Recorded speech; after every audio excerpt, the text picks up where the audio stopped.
People get upset about BDSM. Is BDSM sick and wrong? Just as a content warning, I need to touch on assault, homophobia and various types of abuse. I've been on the BDSM scene for about 18 years. I've been a kink educator for a few years, and I've been in BDSM porn. I'm very open about what I do. I'm more than happy to discuss it. I think a lot of the time, people's concerns about what we do, it comes from a good place. And I, in a lot of ways, encourage that. But it's really an impossible moral distinction to have without a nuance. Bdsm stands for Bondage, Discipline, Sadism, and Masochism. But usually it's lumped in with a bunch of other stuff as well. So for example, things like age play, things like fetishism, particularly clothing fetishism, so things like wearing latex PVC. Pet play, so like people who like to pretend to be puppies and kittens, things like that nature. So it seems like on the surface that these activities don't have a lot in common. I put the question to you, what do adult babies, people wearing latex, mummification and corporal punishment have in common? The only thing they have in common is that they are all activities which fall outside the average. This lack of commonality is pretty problematic because people who are into certain aspects of BDSM are as critical of other aspects of BDSM as people who would consider themselves not into any of it. Sometimes I'm lucky enough that people will go into details about what their issues with it are. But a lot of the time, to be honest, there's a lot of like drive-by commentary where people say it's sick and wrong and just leave it at that. So let's deconstruct that a little bit. So there's this unhelpful stereotype that we're either mentally ill or mentally well, and there's no in between. Human beings have a lot of complex problems and they affect us in lots of different ways throughout our lives. Taking cues from academia, there have been various studies which show that there is very little correlation between people who practice BDSM and people who have lower than average mental health. The way they judge mental health is based on things like rejection sensitivity, attachment, and general well-being.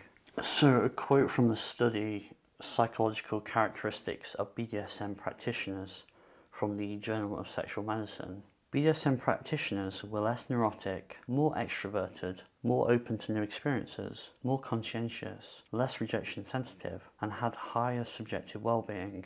We conclude that BDSM may be thought of as a recreational leisure rather than the expression of psychopathological processes.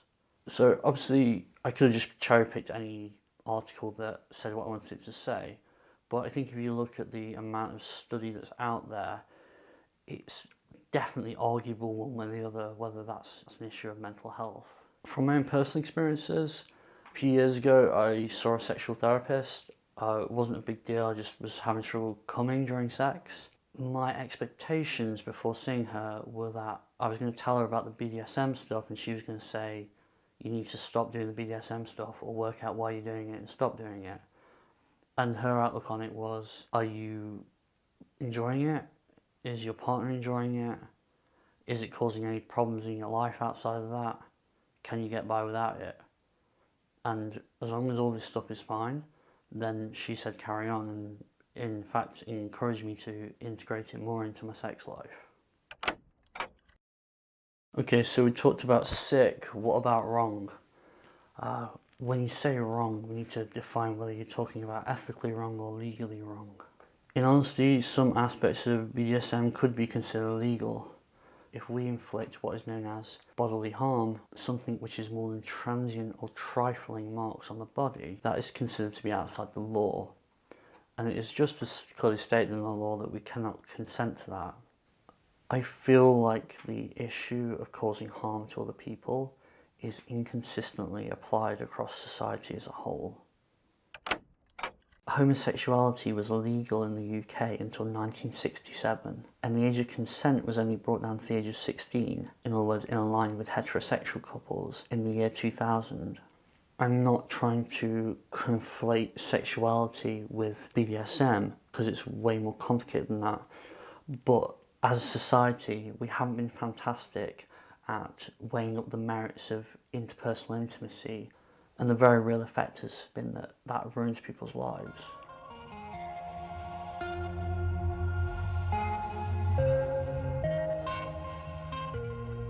So beyond the generic sick and wrong, what are the main issues that people have with BDSM? People say it's wrong because people are getting hurt.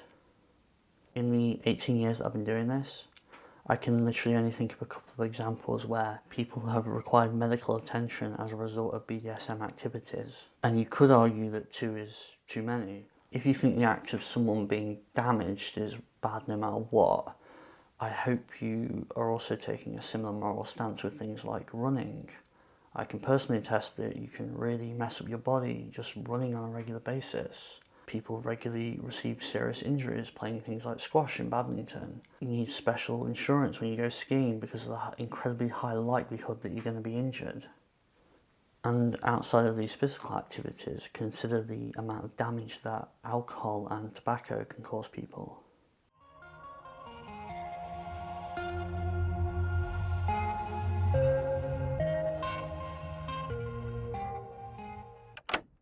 So the next argument is that it is wrong for one person to hurt another person.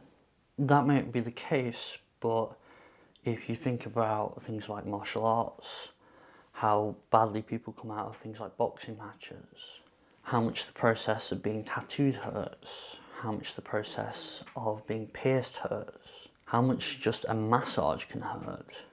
The issue of causing harm to other people is inconsistently applied across society as a whole. The thing that martial arts, alcohol, downhill mountain biking, skiing all have in common is that they are so common that the damage of them isn't openly questioned or viewed as a taboo as much as BDSM is. People are critical of BDSM because they say it masks abuse. I'm fairly sympathetic with this argument.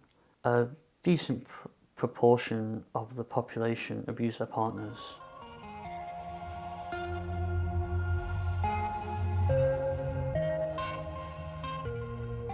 Some people who are into BDSM do abuse their partners. BDSM in itself is not an abusive activity, and the thing that separates it from being an abusive activity is consent. It's been quite rightly pointed out that people make excuses for abusive partners and they liken that to consent. However, no one who's in an abusive relationship, to my knowledge, has ever gone looking for an abusive relationship. However, people in BDSM relationships regularly go looking for it, and it is, in the vast majority of the cases, pretty clearly negotiated. Seeing the best in someone who's abusing you is not the same as knowing you enjoy something and orientating your life around trying to get that thing. It is wrong to enjoy hurting someone. The enjoyment that tops or doms or whatever you want to call them take from inflicting punishment is pretty complicated. It's not uncommon that people feel pretty guilty about doing these things as they're initially getting into them. It can be a process in itself, just coming to terms with something like spanking a partner because you feel like you're doing something wrong. Bringing this back to a more relatable place, have you ever enjoyed winding someone up, making fun of someone? As a child, did you enjoy tickling someone? In these circumstances, what was it specifically you were enjoying? I would probably guess it had something to do with having a control over how someone else feels. It's not unlike the pleasure you get out of doing something nice for someone. It's just using different stimulus in order to get that. Hurt is relative. If I spanked you, you might not like it. But I know people who can orgasm from being spanked. I know people who can go into a deep cathartic state from being spanked. And I know people who just generally feel happier as a result of it. We're all wired up in different ways and we all have different reactions to things. If you can understand why some people like Marmite and why some people don't, you can probably understand why some people like BDSM and why some people don't. Two people who want to be intimate and want to be caring and loving to each other is very valid.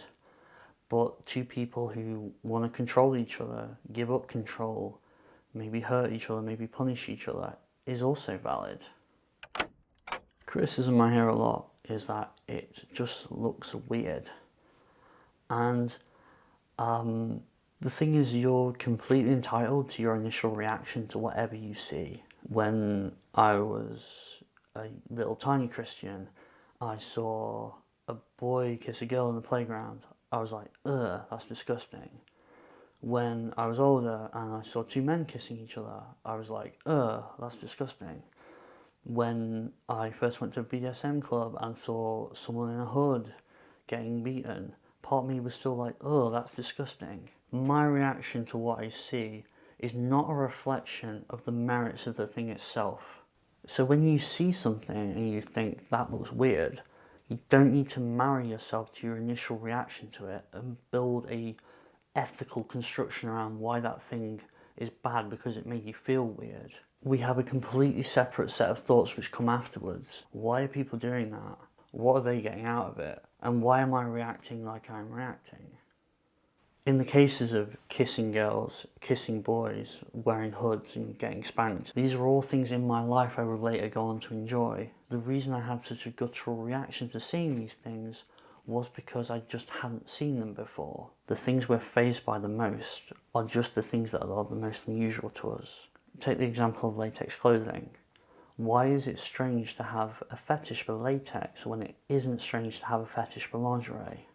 I think we can pretty easily guess that it's because lingerie is really common in high streets, latex is really uncommon, and there's very little ethical reasoning behind that. Most clothing is made so that you can wear it for long periods of time and still be comfortable. Things like cotton, denim, polyester, corduroy, nylon, these things are really easy to wear for long periods of time. Something like latex or PVC isn't. As a society, we have accepted certain forms of suffering for visual augmentation. So for example, high heels, makeup, admittedly this is all shit that affects women mainly, but as a society we've accepted these things. You're not going to see a lot of latex clothing around because it's easily damaged. It makes a shit ton of noise. It's either really hot or really cold. It's really impractical to make en masse. It's really difficult to get on and off. Again, these things are just unusual because they're outside of our average experiences. Also in BDSM, some things are better judged based on how they feel than how they look. Using the hood example, so something like this, it looks pretty weird, let's be honest. It is depersonalizing, it's dehumanizing, and I can guarantee you that's what some people enjoy about it. But from a wearer's perspective, those things might be true. If you think about how these things feel, this is closer to being in an isolation booth at a spa than anything else. Sometimes it's hard to gauge how much you're going to enjoy something until you do it. If you found this video useful and you want to see how some of this stuff can be applied in practice, I recommend you checking out our video about safe words. There's an absolute banger of a quote which I was almost going to just read this rather than make a video, but this is from Gail Rubin. Most people find it difficult to grasp that whatever they like to do sexually will be thoroughly repulsive to someone else, and that whatever repels them sexually will be the most treasured delight of someone somewhere. Most people mistake their sexual preferences for a universal system that will or should work for everyone. Some people have asked how they can support these videos. Cheap and easy way is go onto YouTube and subscribe to our channel and like everything. If you feel like throwing a tip our way, we've got a Ko-fi account and I'll put the link up for that now. I don't judge people who judge BDSM. I think that ultimately, when you look at the statistics around how many people are in abusive relationships and things like that, these concerns are coming from a good place because there is an issue in society with that.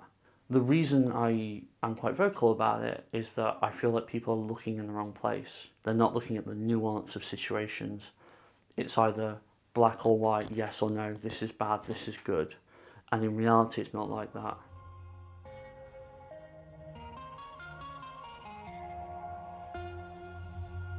Oh, my foot's gone dead. Ah, so much talking. How much time have we got left on this thing?